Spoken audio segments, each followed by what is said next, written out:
Good morning students. आज हम अपनी क्लास में हमारा 8th श्लोक पढ़ रहे हैं। देखिए, समान संस्कृति मतः यावती पितृ पुण्य भू तावती भू आवृत्ति राष्ट्रमेकम निगद्यते। पहले हम लोग इसके शब्दार्थ कर लेते हैं। समान संस्कृति का मतलब होता है समान संस्कृति वाले, पितृ पुण्य भू मतलब होता है पैतृक पावन धरा या पैतृक पवित्र धरती। यावती मतलब होता है जितनी, और तावती मतलब होता है उतनी। भुवम मतलब होता है धरती को, आवृत्य मतलब होता है ढककर, निग्यते मतलब होता है कहलाती है। अब हम लोग इसके आपको प्रसंग समझा देते हैं और व्याख्या समझा देते हैं। इसका हिंदी अनुवाद इस प्रकार होगा। समान संस्कृति वाले लोगों की जहाँ पर पिता और पितामह आदि की पावन भूमि है, उन सबको ढककर उसका पूरा रूप राष्ट्र कहलाता है। प्रसंग इस प्रकार होगा। श्लोको एवं अस्माकं स्पंदना इति पाठ्य पुस्तक से स्वराष्ट्र गौरवम इति पाठात उद्घृतः। यह श्लोक हमारी पाठ्य पुस्तक स्पंदना के स्वराष्ट्र गौरवम पाठ से लिया गया है। मूलतो अयं श्लोकः श्रीमद् अमृत भागवताचार्य महोदय रचितात् राष्ट्रवेदात् संकलितः अस्ति। मूलतः यह श्लोक श्रीमद् भागवताचार्य रचित राष्ट्रवेद से संकलित है। इस श्लोक में राष्ट्र पद की परिभाषा की है। इसकी व्याख्या इस प्रकार होगी। सदृश संस्कृति युतानां जनानां यावत् पर्यन्तं पितृपावना भू अस्ति तावत् एवं धराम अधिकृत्य यत् स्थाने भवति। समान संस्कृति युक्त लोगों की जहाँ तक पावन पितृभूमि है, तब तक भूमि का वह स्थान एक राष्ट्र कहलाता है। एका व विचारधाराया जनाः यत्र निवसन्ति तदेव राष्ट्र भवति। एक ही विचारधारा के लोग जहाँ एक भूमि भाग पर निवास करते हैं, वह एक राष्ट्र हो जाता है। अब हमारा 9th श्लोक कर लेते हैं।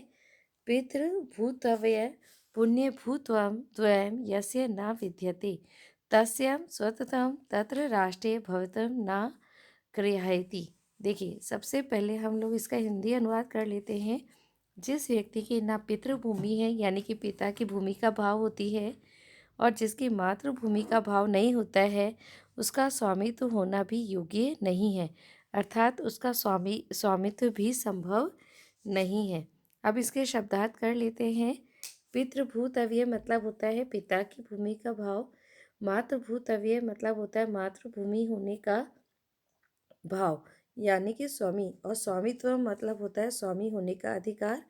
पुण्य भूत्व मतलब होता है पवित्र भूमि का भाव। न क्लिहार्थी मतलब होता है वास्तव में योग्य नहीं।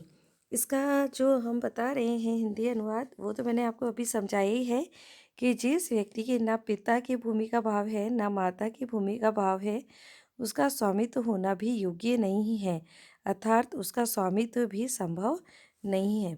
इसका प्रसंग इस प्रकार होगा। श्लोको एवं अस्माकं स्पंदना इति पाठ्य पुस्तक से स्वराष्ट्र गौरवम इति पाठात उद्घृतः। यह श्लोक हमारी स्पंदना पाठ्य पुस्तक के स्वराष्ट्र गौरवम पाठ से लिया गया है। मूलतः यह श्लोक श्री अमृत भागवताचार्य महोदय कृत राष्ट्रवेदा संकलितो अस्ति। यहाँ आ जाएगा कि इस श्लोक में कवि कहता है कि जिस मनुष्य की पितृभूमि और मातृभूमि का भाव नहीं है, उसका स्वामित्व भी नहीं होता है। व्याख्या इस प्रकार होगी। पितृभूमि भाव मातृभूमि च पावन भूमि भाव यत्र हृदय न भवति। पिता की भूमि का भाव, माता की भूमि का पावन भाव जिस व्यक्ति के हृदय में नहीं होता है, उसका राष्ट्र में अपनापन या स्वामित्व नहीं हो सकता। राष्ट्रे तु अधिकार तस्मै भवति यस्य हृदय राष्ट्र प्रति पितुभाव च भाव विद्यते। और जिसके हृदय में राष्ट्र के प्रति और मातृ पितृभाव विद्यमान है, वही देशभक्त राष्ट्रवादी मनुष्य राष्ट्र के स्वामित्व को प्राप्त कर सकता है।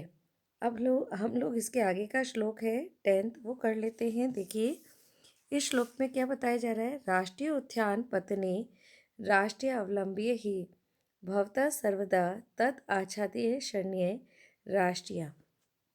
राष्ट्र निवासियों का सहारा लेकर ही राष्ट्र की उन्नति और अवनति होती है। इसलिए राष्ट्रवादियों को सदा शिक्षित किया जाना चाहिए। देखिए, सबसे पहले हमारा इसका जो प्रसंग होगा वो इस प्रकार होगा स्टूडेंट्स। क्या है कि श्लोकोऽयम् अस्माकं पाठ्यपुस्तक से स्पंदना इति स्वराष्ट्र गौरवम् इति पाठात् उद्गृहतः। यह श्लोक हमारी स्पंदना पाठ्य पुस्तक के स्वराष्ट्र गौरवम पाठ से लिया गया है। श्लोकोऽयं मूलतः श्रीमद् अमृत वाग्वाचार्य विरचितात् राष्ट्रवेदात् संकलितोः अस्ति। मूलतः यह श्लोक श्रीमद् वाग्वाचार्य द्वारा राष्ट्रवेद से संकलित है। इस श्लोक में कवि ने राष्ट्र की उन्नति और अवनति का कारण शिक्षा को प्रतिपादित किया है। अब हम इसका व्याख्या भी बता देते हैं। राष्ट्रे वात्सुरान् आश्रित्य एवं राष्ट्रस्य उन्नति अवनति वा संभवति। राष्ट्र में निवास करने वाले लोगों का सहारा लेकर ही राष्ट्र की उन्नति और अवनति होती है। अतः राष्ट्र से निवासी सदा शिक्षिता भवेयु। अतः राष्ट्र के निवासियों को सदा शिक्षित किया जाना चाहिए। अशिक्षित राष्ट्र के निवासी राष्ट्र की उन्नति में सहयोग नहीं कर सकते हैं। एक शिक्षित राष्ट्र ही एक सबल राष्ट्र होता है। फिर नेक्स्ट हमारा जो श्लोक आ जाएगा वो है विद्या शस्त्रम शास्त्रम च द्वे विद्ये प्रतिपतये। शस्त्रे रक्षते राष्ट्रे शास्त्र चर्चा प्रवर्तते। सबसे पहले हम इसका हिंदी अनुवाद बता रहे हैं। शस्त्र विद्या और शास्त्र विद्या ज्ञान प्राप्ति की ये दो विद्याएं होती हैं। शस्त्र हथियार के द्वारा सुरक्षित होने पर भी शास्त्र चर्चा करना प्रवृत्त होता है। अतः सुरक्षित राष्ट्र में ही शास्त्रों की रचना करना या विमर्श करना संभव होता है। इसका जो प्रसंग होगा वो इस प्रकार होगा। श्लोको अयम अस्माकं पाठ्य पुस्तक से स्पंदनाया स्वराष्ट्र गौरवम इति पाठ उद्घृतः। मूलतो अयं श्लोक चाणक्य महोदयेन विरचितात् चाणक्य नीतिया संकलितः अस्ति।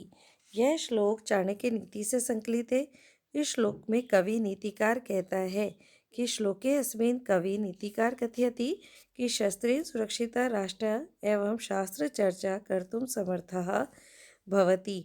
शस्त्र से सुरक्षित राष्ट्र में शास्त्रीय चर्चा संभव होती है। व्याख्या इस प्रकार होगी। ज्ञान प्राप्ति विद्याया द्वे विद्ये भवतः। ज्ञान प्राप्ति के लिए या ज्ञान प्राप्ति की दो विद्याएं होती है। एक तो शस्त्र विद्या होती है और दूसरी शास्त्र विद्या। यत राष्ट्रं शस्त्रबलेन शत्रुभयात् सुरक्षिता भवति तथैव शास्त्र विद्या पठितुं पाठयितुं च शक्यते। जो राष्ट्र शस्त्र बल से शत्रु के भय से सुरक्षित है वहाँ ही शास्त्र विद्या पढ़ी और पढ़ाई जा सकती है।